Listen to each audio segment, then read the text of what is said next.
अस्सलामुअलैकुम। आज मैं आपको कवायद यानी ग्रामर बताने वाला हूँ। ग्रामर में कुछ हुरूफ हैं जिनके कुछ नाम हैं, उसके बारे में आपको बताने जा रहा हूँ। तो हुरूफ मुआहदा, हुरूफ मुसन्नात, हुरूफ मुसल्लसा, हुरूफ फ़ौक़ानी, हुरूफ तहतानी, हुरूफ गैर मुतशाबहा, हुरूफ इल्लत। इन हुरूफ़ के बारे में आपको बताने वाला हूँ। तो आप सबसे गुजारिश है, रिक्वेस्ट है, दरख्वास्त है कि आप हमारे वीडियो को लाइक करें, शेयर करें और चैनल को सब्सक्राइब कर दें। बेल आइकन को बटन को दबा दें ताकि जो भी एग्ज़ाम से मुताल्लिक़ मालूमात रहे वो सबसे पहले आप तक पहुंचे और आप अच्छे से एग्ज़ाम की तैयारी करें। ये टीचर्स के लिए बहुत इंपॉर्टेंट है। इसमें से आपको ऑब्जेक्टिव क्वेश्चन आते हैं और स्टूडेंट के लिए भी, 10th 12th के स्टूडेंट के लिए भी उनके ऑब्जेक्टिव में भी ये पूछा जाता है। तो सबसे पहले आपको ये याद रखना है कि इसके मीनिंग याद रखेंगे, आप फौरन क्वेश्चन हल कर लेंगे। मीनिंग याद रखना है सबसे पहले। तो हुरूफ यानी हुरूफ मुआहदा, मुआहदा का माना याद रखना है। मुआहदा के माने वाहिद से बना, उसके माने है एक, यानी वो हुरूफ जिनको एक दिया गया हो। तो एक क्या चीज दिया गया हो? मुआहदा माने एक दिया गया हो। क्या दिया गया हो? वो हुरूफ है जिन पर सिर्फ एक नुक्ता हो, यानी एक नुक्ता दिया गया हो। जैसे देखें, अलिफ से या तक में, ये तक में जितने भी हुरूफ हैं जिन पर एक नुक्ता होगा वो हुरूफ मुआहदा होगा। बहुत ही सिंपल, एकदम याद रखना। यानी जिन हुरूफ पे एक नुक्ता, देखिए उनमें बे है, जीम है, जाल है, जे है, गैन है, जाद है, जो है, नून है, सब पे एक एक नुक्ता। जितने भी एक नुक्ता वाले वो मुआहदा होंगे। बहुत आसान, रटने की भी जरूरत नहीं है। हुरूफ मुसन्नात, हुरूफ मुसन्नात तस्निया से बना है। तस्निया के माने अरबी में दो, ये सब अरबी हुरूफ हैं। तस्निया के माने अरबी में दो के होते हैं, उसी से मुसन्नात यानी जिनको दो दिया गया हो।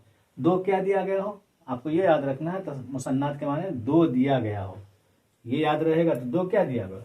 वो हुरूफ है जिन पर दो नुक्ते होते हैं, यानी दो नुक्ते जिन हुरूफ को दिए गए हों। तो देखिए दो नुक्ते वाले ते है, काफ है, ये है, और इनके अलावा जिन पे भी दो नुक्ते होंगे वो हुरूफ मुसन्नात, मुसन्नात पढ़ेंगे उसको। तीसरे नंबर पे है हुरूफ मुसल्लसा, इसको पढ़ेंगे मुसल्लसा। मुसल्लसा यानी जिनको तीन दिया हुआ। ये सलास से बना, अरबी में सलास के माने तीन होता है। वाहिद माने एक, तस्निया माने दो, सलास माने तीन।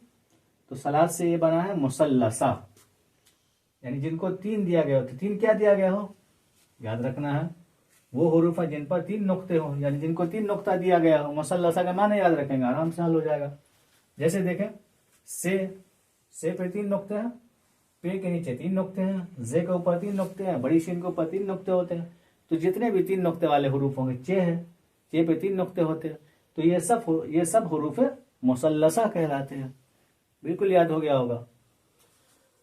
अब आगे देखिए हुरूफ फ़ौक़ानी। अब इसका माना, फौक माने क्या होता है? ऊपर। फौक के माने अरबी में ऊपर। फ़ौक़ानी माने यानी जिसके ऊपर वाला। अब उसके ऊपर क्या है? वो हुरूफ है जिनके ऊपर नुक्ते होते हैं। फ़ौक़ानी का माना याद रखेंगे, बिल्कुल आसान है। यानी जिन हुरूफ हैं, जैसे ते के ऊपर है, से के, जाल के, जे के, शीन के, ज़ाद के, सबके, जो के, नून के। तो जिन हुरूफों के ऊपर, खे के, गैन के, जिन हुरूफों के ऊपर नुक्ता होगा वो फ़ौक़ानी होगा। फ़ौक़ानी के माना ऊपर, बिल्कुल याद हो जाएगा। हुरूफ तहतानी, तहता के माना अरबी में नीचे के आते हैं। तहता के माना याद रखना, नीचे के। तहतानी या नीचे वाला। तो क्या नीचे वाला? जिन हुरूफ के नीचे नुक्ते दिए गए हों, वो हुरूफ जिनके नीचे नुक्ते हों। तहतानी का माना नीचे, तो वो हुरूफ जिनके नीचे नुक्ते हों। तो अब बे है, पे है, ये है, इनके अलावा जितने हुरूफ है जिनके नीचे नुक्ते होंगे वो हुरूफ तहतानी कहलाएंगे।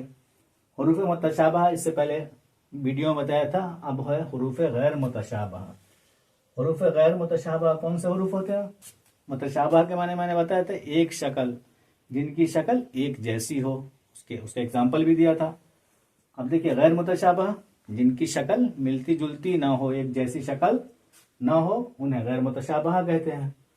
वो हुरूफ है जो दूसरे हुरूफ के हम शक्ल ना हो। हम शक्ल का मतलब सब दोनों की शक्ल, यानी वो हुरूफ जिनकी शक्ल किसी भी हर्फ से ना मिलती हो, दूसरे हर्फ किसी भी हर्फ से ना मिलती हो, तो वो गैर मुतशाबहा होंगे।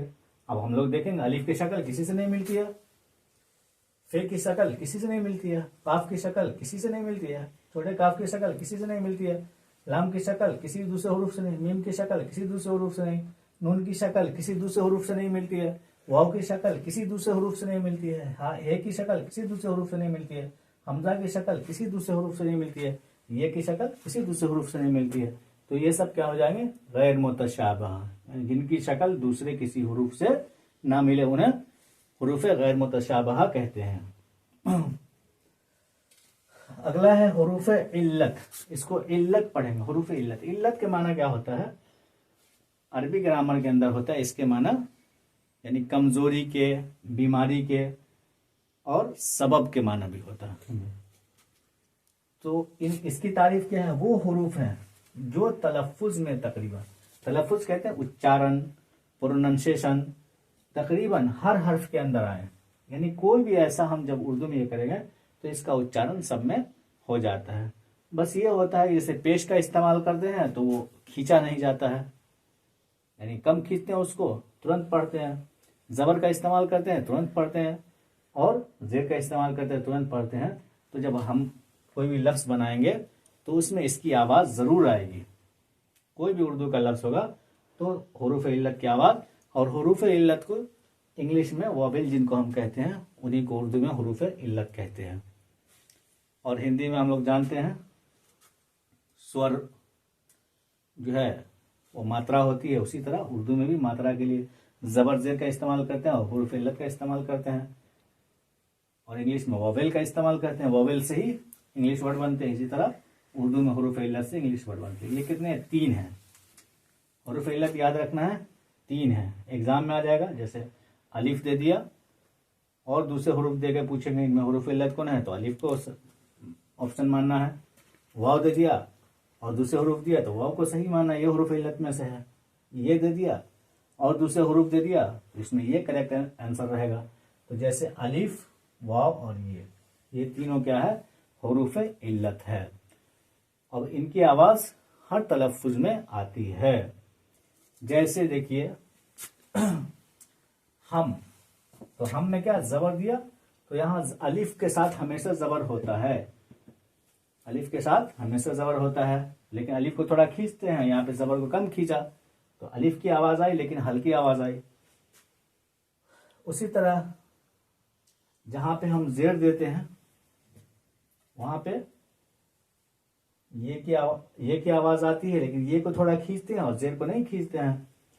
इसी तरह वाव है, जहां पे हम पेश देते हैं वहां पेश को कम खींचते हैं, वाव को ज्यादा खींचते हैं तो पेश की आवाज आती है। तो इसलिए हर लफ्ज के अंदर इन तीनों की आवाज आएगी ही, इसीलिए इनको हुरूफ इल्लत कहते हैं। हुरूफ इल्लत का मतलब कमजोर हुरूफ होता है अरबी के अंदर, और सबब भी होता है, वजह भी होता है इल्लत के माना। तो दोस्तों वीडियो कैसी लगी लाइक करें, सब्सक्राइब करें और शेयर करें।